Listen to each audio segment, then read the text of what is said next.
تبارك الذي بيده الملك وهو على كل شيء قدير الذي خلق الموت والحياة ليبلوكم أيكم أحسن عملا وهو العزيز الغفور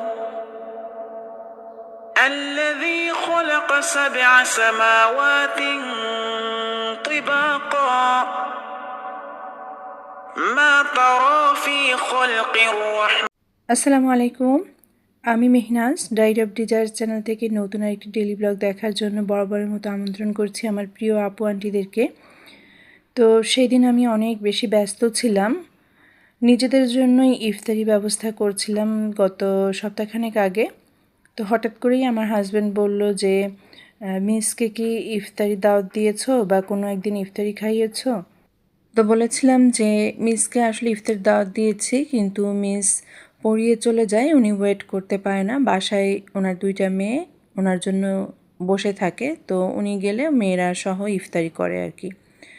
তো এটা শুনে আমার হাজব্যান্ড বলল যে তাহলে তুমি এক কাজ করো, কিছু ইফতারি মিসকে আজকে পার্সেল করে দিয়ে দাও, তুমি যেটাই করতেছো কিনা, মানে যাই করো না কেন আমাদের জন্য, যাই খাই তো সেটাই তুমি পার্সেল করে বক্সে করে মিসকে দিয়ে দিতে পারো, যদি মিসের সময় না থাকে আমাদের সাথে ইফতারি করার। তো আমি বললাম যে আচ্ছা ঠিক আছে। তো আজকেও মিস এসেছে, আমার বাচ্চাদেরকে পড়াচ্ছে। এখন 4টার মতো বাজে। আমি আসলে যেদিন ছোলা ভুট্টা রান্না করি সেদিন একসাথে তা প্রায় 4-5 দিনেরটাই রান্না করে রাখি। আমার প্রতিদিন ওই একটু একটু করে রান্না করতে ভালো লাগে না, তো রান্না করে একটা বক্সে আমি উঠিয়ে রাখি, সেটা ঠান্ডা হলে ফ্রিজে রেখে দিই, আর বাকিটা যেটা থাকে সেটা খাই। আর ছোলাটা আমার ঘরে সাধারণত আমি বেশি খাই, তারপর আমার মেয়ে, ওর বাবাও খায় না, ছেলেও খায় না, এরকম একটা অবস্থা। মানে ছোট সংসার হলে যা হয় আর কি, যেমনটা। তো প্রতিদিনের মতো আজও আমি এক বক্স উঠিয়ে রাখলাম, আর বাকি যেটা আছে এখন আমি প্লেটে ঢেলে রেখে দিব।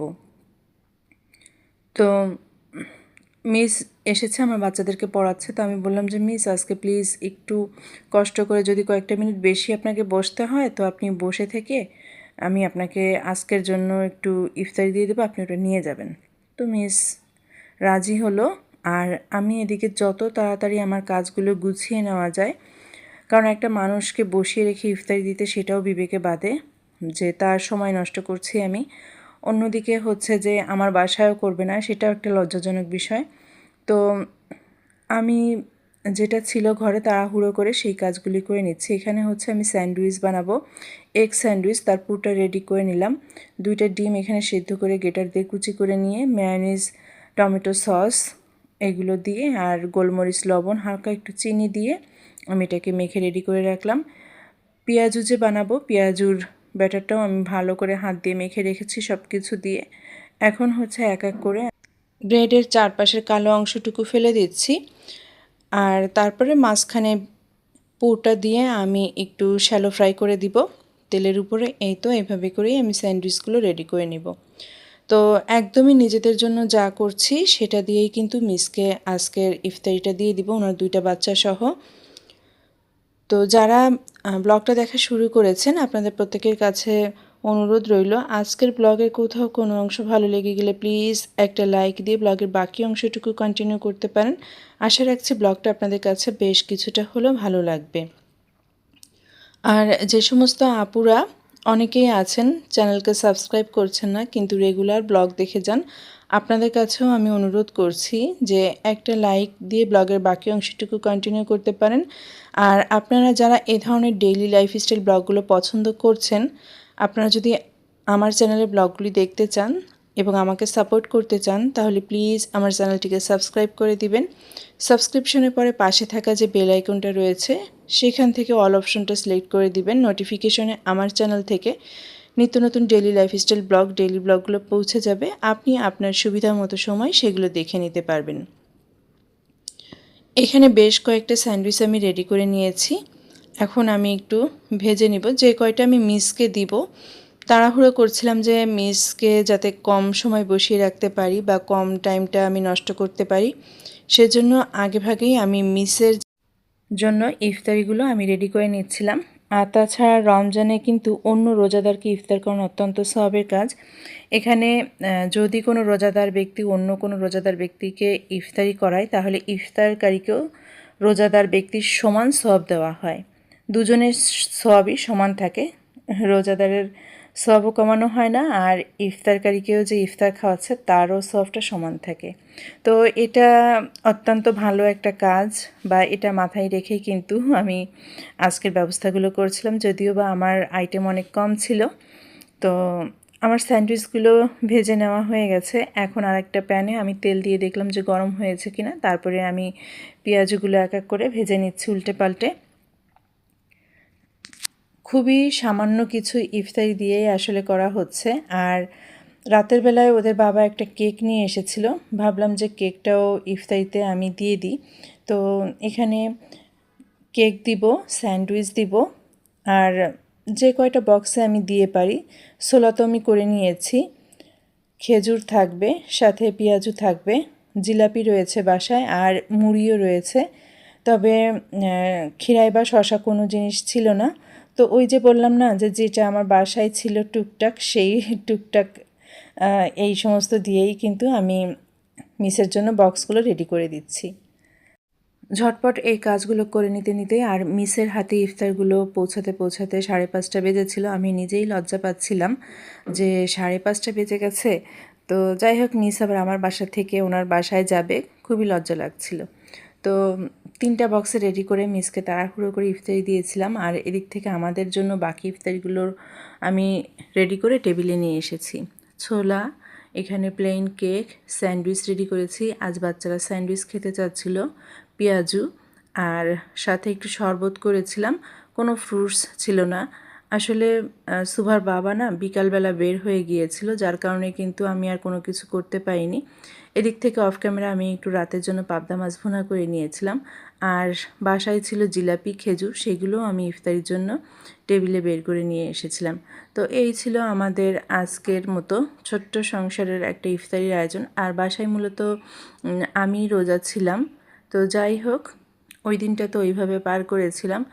আর পুরো রমজান মাসটা কিন্তু আমি হেল্পিং হ্যান্ড ছাড়াই চলছি, মানে কাজের মানুষ ছাড়াই কিন্তু সংসারের সব কাজবাজ করে নিচ্ছি, যার কারণে কিন্তু আপনাদের হাতেও ব্লগগুলো পৌঁছাতে একটু সময় লাগছে। আর রোজার মাস যেহেতু সবাই একটু ইবাদত আমল, কোরআন তেলাওয়াত এগুলো নিয়ে সবাই ব্যস্ত থাকে, বা আমরাও থাকি, সব কিছু মিলিয়ে ঝিলিয়ে কিন্তু ব্লগগুলো একটু দেরিতে করে আপনাদের মাঝে পৌঁছাচ্ছে। তো এটা ছিল তার পরের দিন বিকালবেলা কিছু ফুটেজ আমি এই ব্লগটার সাথে অ্যাড করে দিয়েছি।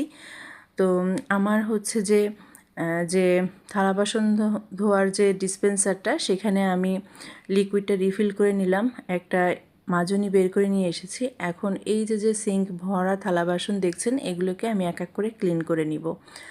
আর মাংস ভিজিয়েছিলাম বাচ্চাদেরকে, তো আসলে মাছ অথবা মাংস, আমার বাসায় এই দুইটা আইটেমের যে কোনো একটা থাকলে আমার ছেলে মেয়ে ভাত খেতে পারে। তো সেইভাবে আমি মাংস বের করে নিয়েছি। এখন আমি এক এক করে ক্লিন করে নিচ্ছি থালা বাসনগুলো। আর আজ আমি লেয়ার মুরগি, যেটা ডিম পাড়া যে মুরগিটা, সেটা ভিজিয়েছিলাম। ইদানিং আমার যে কি হয়েছে, আমি কোনো মুরগির গন্ধ নিতে পারছি না। তো মুরগি খেতেই ইচ্ছা করে না, মানে বাসায় রান্না করি বা কোথাও গেলেও আমার মুরগির মাংস এখন আর একদমই টোটালি পছন্দ হয় না, খেতে ইচ্ছা করে না, নাকে কেমন যেন অন্য একটা গন্ধ চলে আসে। আসলে জানি না কেন এমনটা হচ্ছে, শারীরিক কোনো সমস্যা নাকি বয়সের কোনো সমস্যা।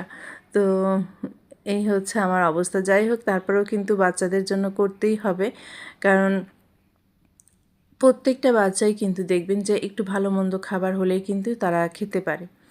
তো যাই হোক, আজ ছিল শবে কদরের সম্ভাবনাময় একটা রাত। তো যার কারণে আমি, সেটার কারণেও না, আমাকে আসলে রান্না করতে হবে, তাই আমি করে নিচ্ছি।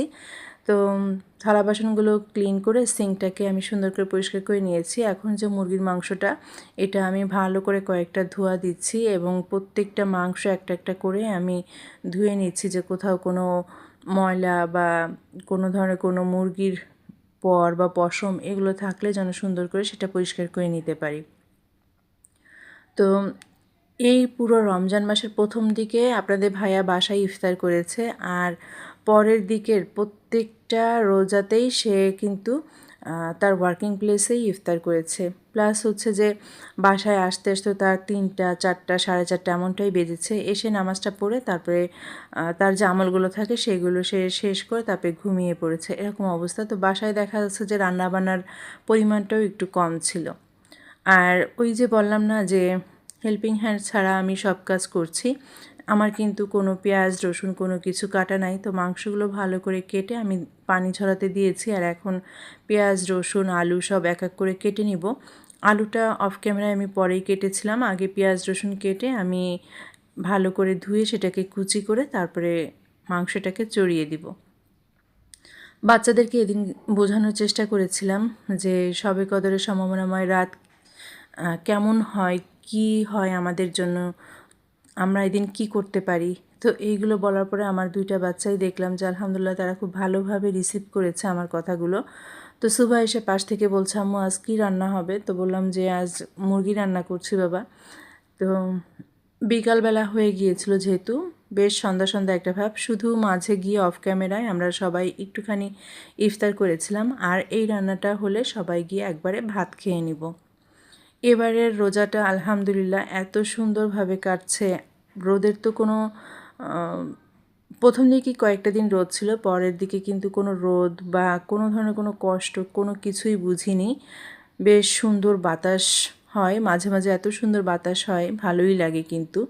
আর তাছাড়া কাজের পরিমাণ সংসার একটু কমিয়ে দিয়েছিলাম, যেহেতু হেল্পিং হ্যান্ড নাই, তো যতটুকু না করলে নাই ততটুকুই কিন্তু করি। জাস্ট সংসার ধর্ম গোছগাছ করে রান্নাবান্না এতটুকুই শেষ করি, এক্সট্রা কোনো কাজ বা লোড আমি নিইনি এবার।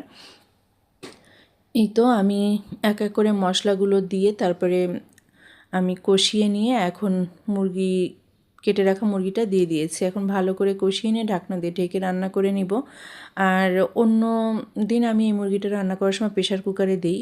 আজ হচ্ছে যে আমি প্রেশার কুকারে দিতে পারছি না, কারণ প্রেশার কুকারে আমি নিজে একটু ভাত রান্না করব। যেহেতু বললাম না যে আপনাদের ভাইয়া বাসায় সেহরিও খায় না, ইফতারিও করে না, তো সেই ক্ষেত্রে দেখা যায় যে আমাদের 3 জনের জন্য এক পট চাল আমি প্রেশার কুকারে, ছোট্ট একটা প্রেশার কুকারে ঝটপট রান্না করে নিলেই হয়ে যায়, খুব বেশি আর দেরি করা লাগে না। রাইস কুকারে তো বেশ কিছুটা সময় নেয়, সরি। তো এই যে আমার মুরগি রান্নাটা হয়ে গেছে, এখন আমি একটু গরম মশলা দিয়ে নেড়ে চেড়ে তারপরে নামিয়ে নিব। আর 2 বাচ্চা সহ তারপরে আমরা খেয়ে নিয়েছিলাম। এই ছিল আমাদের আজকের অবস্থা। তো যাই হোক, তো শবে কদরের সম্ভাবনাময় রাতের ব্যাখ্যাটা যখন আমার বাচ্চাদেরকে দিয়েছি, বললাম যে বাবা এই রাতে আল্লাহর কাছে অনেক কিছু চাইতে হয় জীবনের, যা যা তোমার দরকার, তোমার যা লাগবে সব কিছু আল্লাহর কাছে বলবা। হ্যাঁ, গুনাহ মাফের জন্য বলতে হবে যে আমাদের সারা জীবনের গুনাহগুলো যেন আল্লাহ এই রমজান মাসের ওসিলায়, এই কদরের রাতের ওসিলায় যেন মাফ করে দেয়।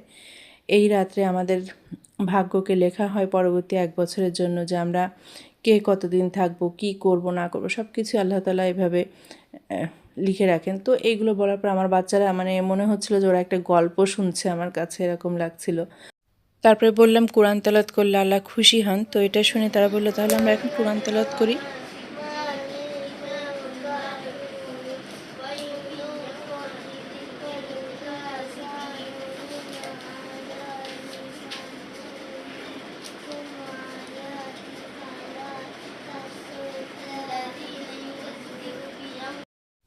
এই তো আমার সুভা ওয়াসিফ দুজনেই কিন্তু কোরআন তেলাওয়াত করছে, এবং সুভা এই দিনই আলহামদুলিল্লাহ একটা খতম দিয়েছে, আর খতমটা ওর দিদার নামেই শেষ করেছিল।